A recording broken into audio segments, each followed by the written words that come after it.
आज का टॉपिक है गोल्जी एपेटस। तो गोल्जी एपेटस ये सेल के साइटोप्लाज्म में प्रेजेंट होते हैं, जो कि एक ऑर्गेनली होती है। तो गोल्जी एपेटस का क्या होता है और उसके फंक्शन क्या है, ये इंपॉर्टेंट है और एग्जाम पॉइंट ऑफ व्यू से भी इंपॉर्टेंट है। शॉर्ट में 5 मार्क्स में एग्जाम और यूनिवर्सिटी में पूछे जाते हैं। तो स्टार्ट करते हैं। तो गोल्जी एपेटस क्या है? गोल्जी एपेटस को और भी क्या बोलते हैं? गोल्जी बॉडी और गोल्जी कॉम्प्लेक्स भी बोलते हैं। तो गोल्जी एपेटस और गोल्जी बॉडी और Golgi complex is a membrane bounded organelle होती है, जो कि कहाँ पे होती है? साइटोप्लाज्म में प्रेजेंट होती है। डिस्कवर्ड किसके द्वारा हुई थी? डिस्कवर्ड बाय कैमिलो गोल्जी ने इसको डिस्कवर किया था। It is a present in all cell, ये अपने बॉडी के हर सेल में प्रेजेंट होती है, एक्सेप्ट आरबीसी के सेल में प्रेजेंट नहीं होती है। Usually each cell has one Golgi apparatus. Usually मतलब हर सेल के पास एक गोल्जी एपेटस होता है। सम सेल ऐसे कुछ सेल होते हैं जिनमें मोर देन वन गोल्जी एपेटस भी होते हैं। ईच गोल्जी एपेटस मतलब जो भी हर एक गोल्जी एपेटस कंसिस्ट करता है 5 to 8 फ्लैटेंड मेम्ब्रेनस सेक्स, जिसको क्या बोलते हैं? वो सेक को बोलते हैं सिस्टरने बोलते हैं। और ईच जो गोल्जी एपेटस होता है उनमें दो एंड या दो फेज बोल सकते हैं जो होते हैं। एक सीस फेज होता है, एक ट्रांस फेज होता है। तो जो सीस फेज होता है वो नियर द एंडोप्लाज्मिक रेटिकुलम होता है और ट्रांस फेज जो होता है नियर द सेल मेम्ब्रेन होता है। और ये जो गोल्जी एपेटस है सिचुएटेड कहाँ होती है? नियर द न्यूक्लियस के। जैसे ये न्यूक्लियस के यहाँ से ऐसे एंडोप्लाज्मिक रेटिकुलम स्टार्ट होते हैं, नियर द न्यूक्लियस से ये सिचुएटेड होती है गोल्जी एपेटस। जैसे गोल्जी एपेटस का डायग्राम इसमें देख सकते हैं। जो गोल्जी एपेटस होती है उसमें 2 फेजेस होते हैं, सिस फेज और ट्रांस फेज। और इस गोल्जी एपेटस के पास क्या होता है? 5 to 8, इसको सिस्टरने बोलते हैं। 5 to 8 फ्लैटेंड सैक होते हैं, जिसको क्या सिस्टरने बोलते हैं। और 2 फेज हो गया, एक ट्रांस फेज हो गया, एक सिस फेज हो गया। फंक्शन क्या है इसका? स्टार्ट करते। फंक्शन ये इंपॉर्टेंट है, इसके function. Major function of Golgi apparatus क्या? प्रोसेसिंग करेगा, पैकिंग, लेबलिंग ऑफ डिलीवरी किसका करेगा? प्रोटीन और जो भी लिपिड मॉलिक्यूल्स होंगे उसको क्या प्रोसेसिंग करेगा, पैकिंग करेगा, लेबलिंग करेगा और डिलीवरी करेगा to the different parts of the cell को।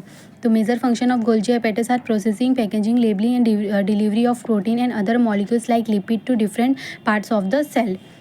प्रोसेसिंग, तो एक एक चीज़ों को अच्छे से देख लेते हैं। तो प्रोसेसिंग में वो क्या चीज़ करेगा? Processing of materials. तो जो गोल्जी एपेटस है प्रोसेसिंग के इस प्रोसेस में क्या करेगा? Vesicles containing glycoprotein and lipid are transported into the Golgi apparatus. तो ये ट्रांसपोर्टेड होंगे गोल्जी एपेटस में किसके थ्रू? जो एंडोप्लाज्मिक रेटिकुलम होता है वो वेसिकल्स जो भी ग्लाइकोप्रोटीन और लिपिड का ट्रांसपोर्ट करता है किसको? गोल्जी एपेटस को। तो गोल्जी एपेटस क्या करता है? ग्लाइकोप्रोटीन लिपिड को मॉडिफाई करेगा एंड प्रोसीड करेगा किसमें? प्रोसेसिंग ऑफ मटेरियल में। ये करेगा कि जो भी गोल्जी एपेटस ये एंडोप्लाज्मिक रेटिकुलम से ये वेसिकल्स आते हैं किससे? सिस फेस के थ्रू आते हैं, गोल्जी एपेटस में आएंगे, जिसमें वो क्या करेगा?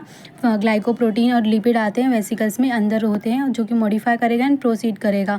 और सेकेंड क्या करेगा? पैकिंग ऑफ मटेरियल, जो भी वो ग्लाइकोप्रोटीन प्रोटीन जो एंडोप्लाज्मिक रेटिकुलम से सिस फेस के थ्रू आते हैं उनको क्या करेगा? वो बाद में सेकंड फेज में क्या करेगा? वो all the processed material are packed in the form of secretory granules. मतलब ये जो भी रहेंगे वो मटेरियल को क्या करेगा? पैक कर देगा किस फॉर्म में? सिक्रेटरी ग्रैन्यूल्स में, सिक्रेटरी वेसिकल्स में एंड लाइसोसोम्स में, विच आर ट्रांसपोर्टेड इधर आउट ऑफ द सेल या ट्रांसपोर्ट होंगे या तो another parts of the cell में ट्रांसपोर्ट होंगे। Because of this Golgi apparatus, इस फंक्शन के लिए इसको गोल्जी एपेटस को क्या बोलते हैं? Post office of the cell. क्योंकि ये जो भी आते हैं वेसिकल्स, फर्स्ट क्या होता है? ये जो एंडोप्लाज्मिक रेटिकुलम यहाँ से होते हैं, एंडोप्लाज्मिक रेटिकुलम ये ऐसे समझ लो एंडोप्लाज्मिक रेटिकुलम है। तो यहाँ से ये एंडोप्लाज्मिक रेटिकुलम कोई भी वेसिकल्स को ये ट्रांसपोर्ट करता है, जिसमें क्या ग्लाइकोप्रोटीन होते हैं, लिपिड होता है। ये ट्रांसपोर्ट किस में होएगा? गोल्जी एपेटस में। किसके थ्रू? सिस फेस के थ्रू ये ट्रांसपोर्ट होंगे। तो फर्स्ट इसमें क्या करेगा? प्रोसेसिंग करेगा, जो भी मटेरियल्स उसमें आएंगे उसको प्रोसेसिंग करेगा। ग्लाइकोप्रोटीन लिपिड आया जो कि एंडोप्लाज्मिक रेटिकुलम से, उसका प्रोसेसिंग कर दिया। उसके बाद क्या करेगा? पैकिंग करेगा और उसको किस फॉर्म में? सिक्रीट करेगा, सिक्रेटरी ग्रैन्यूल्स के फॉर्म में, सिक्रेटरी वेसिकल एंड लाइसोसोम में इसको पैक करेगा, ट्रांसपोर्ट कर देगा इधर आउट ऑफ द सेल में या तो सेल के पार्ट्स में किसी में ट्रांसपोर्ट कर देगा, इसलिए इसको क्या बोलते हैं? Post office of the cell.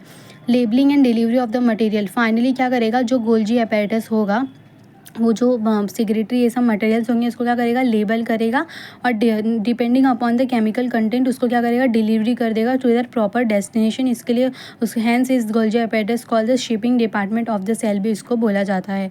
तो जो भी रहेगा वो मटेरियल को क्या करेगा? पैक कर देगा। उसके बाद क्या करेगा? डिपेंडिंग अपॉन केमिकल कंटेंट वो डिलीवर कर देगा किसके थ्रू? ट्रांसफर के थ्रू। ये कहाँ से निकल जाएंगे और डिलीवर हो जाएंगे जहाँ पे भी इसको डिलीवरी करनी रहेगी गोल्जी एपेटस को। तो ये थे इसके फंक्शन गोल्जी एपेटस के। और उसके बाद ये गोल्जी एपेटस अगर एग्ज़ाम में पूछा गया तो गोल्जी एपेटस, तो ये इसका इंट्रोडक्शन देखिए, फिर इसके फंक्शन बता दो, फिर ये और उसके बाद ये इसमें डायग्राम भी बना दोगे तो हो जाएगा। 5 मार्क्स में गोल्जी एपेटस एग्ज़ाम में पूछे जाते हैं।